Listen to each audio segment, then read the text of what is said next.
Parfois, devant un grand ou un petit écran, ça fait du bien de frissonner un peu. L'angoisse est un excellent stimulant. D'ailleurs, le film d'horreur La Nonne en est un parfait exemple. Donc aujourd'hui, dans l'antre de Pierrot, je vous donne rendez-vous avec la peur.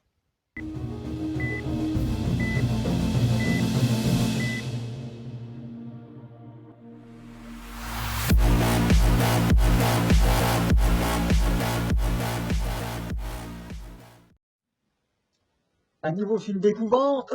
Dans les années 70 et les années 80, on a eu droit à quelques pépites du genre. On peut citer notamment Evil Dead, Amityville, L'Exorciste ou bien encore l'excellent Shining.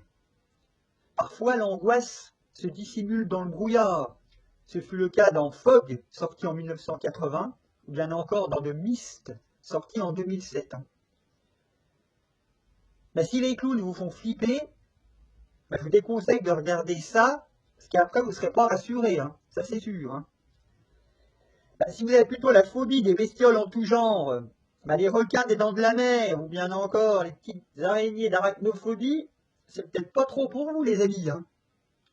Moi personnellement, j'ai bien aimé Mara.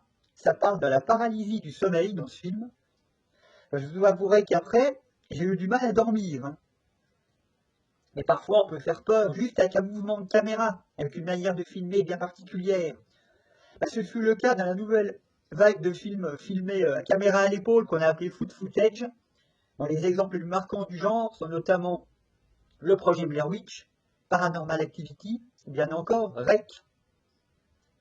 La peur se matérialise sous plusieurs formes. Niveau film, vous avez du choix les amis. Certes, dans la saga Insidious ou dans les deux films Sinister, on obtient notre lot de frissons les amis. Mais pour moi, dans le genre film d'épouvante, la référence absolue du genre, un film que j'adore, le premier Conjuring. D'ailleurs, les deux suites étaient efficaces aussi. En résumé, si vous aimez les films qui font peur, pour moi, la trilogie Conjuring, c'est le top. Une référence absolue.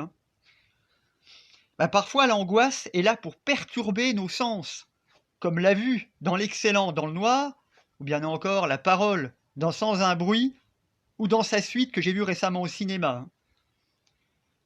Il y a un film que j'ai vraiment bien aimé, un concept original, tout simplement une histoire de maison hantée sous l'eau.